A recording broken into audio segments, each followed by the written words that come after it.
आज हम आधुनिक भारतीय इतिहास में दूसरे महत्वपूर्ण युद्ध के बारे में चर्चा करेंगे, जो कि बक्सर युद्ध के रूप में है। बक्सर युद्ध आधुनिक भारतीय इतिहास का पलाशी युद्ध के बाद दूसरा सबसे महत्वपूर्ण युद्ध है, क्योंकि इस युद्ध के बाद ही ईस्ट इंडिया कंपनी भारत में एक प्रशासक की भूमिका में आ गई। बक्सर युद्ध 22 अक्टूबर 1764 ईस्वी को हुआ। यह भारतीय पक्ष और ईस्ट इंडिया कंपनी के बीच हुआ।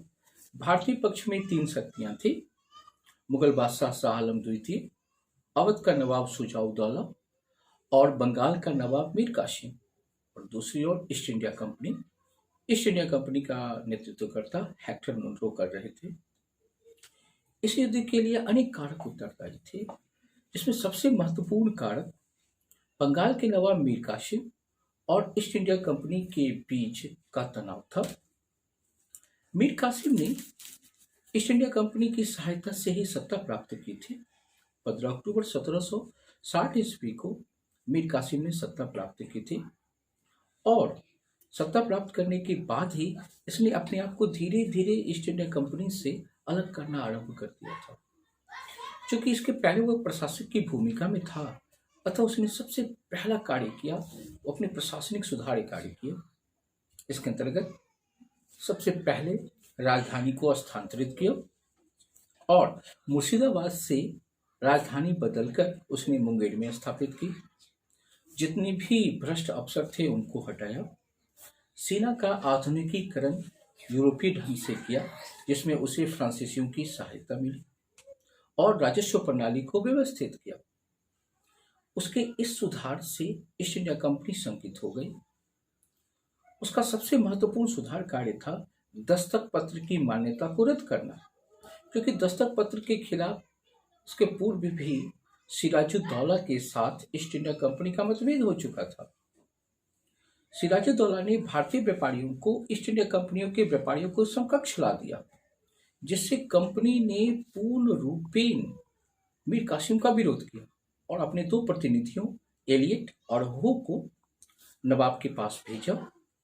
इन दोनों ने 11 सूत्री मांगों को रखा, जिसे मीर कासिम ने ठुकरा दिया और इसके बाद कंपनी ने पटना पर आक्रमण किया। इस आक्रमण के दौरान ईस्ट इंडिया कंपनी की पटना में पराजय हुई और 148 अंग्रेज बंदी वहां हाथ लगे। इन 148 अंग्रेज बंदियों की हत्या करवा दी गई, जो कि पटना हत्याकांड के रूप में जानी जाती है। इससे कंपनी ने मीर कासिम को अपदस्थ किया और दोनों पक्षों के बीच पहले सीमित युद्ध हुआ, जिसमें उदय नाला, गिरिया और कटवा हुआ। इसमें उदय नाला में मीर कासिम की पराजय हुई और इस पराजय के बाद वह अवध की ओर चला गया। अवध में उस समय मुगल बादशाह शाह आलम द्वितीय आए हुए थे।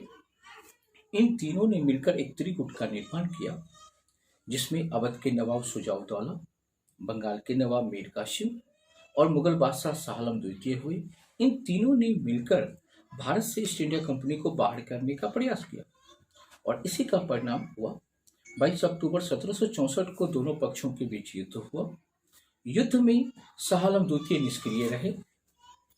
मीर कासिम और शुजा-उद-दौला ने थोड़ा बहुत प्रयास भी किया, लेकिन उनकी पराजय हुई और इस पराजय ने भारत के लिए ईस्ट इंडिया कंपनी का मार्ग प्रशस्त कर दिया।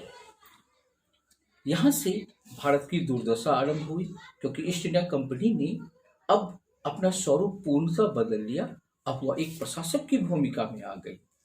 बंगाल की पराजय के साथ साथ इसमें अवध और मुगल बादशाह भी आ गए और इस युद्ध के बाद एक महत्वपूर्ण संधि हुई, जो इलाहाबाद की संधि के रूप में जानी जाती है। 12 अगस्त 1765 और 16 अगस्त 1765 को दो अलग अलग संधियां हुई, जो कि मुगल बादशाह शाह आलम द्वितीय और अवध के नवाब शुजा-उद-दौला के साथ ईस्ट इंडिया कंपनी ने किया।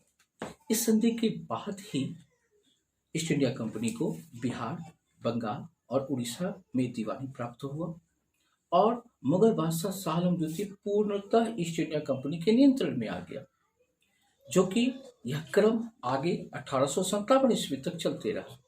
अतः हम कह सकते हैं कि प्लासी युद्ध ने ईस्ट इंडिया कंपनी को थोड़ा सा स्थान दिया और बक्सर ने उस स्थान की पूर्ति कर दी और यहीं से भारत की दुर्दशा भी आरंभ हुई, जो कि 1947 ईस्वी तक चलती रही।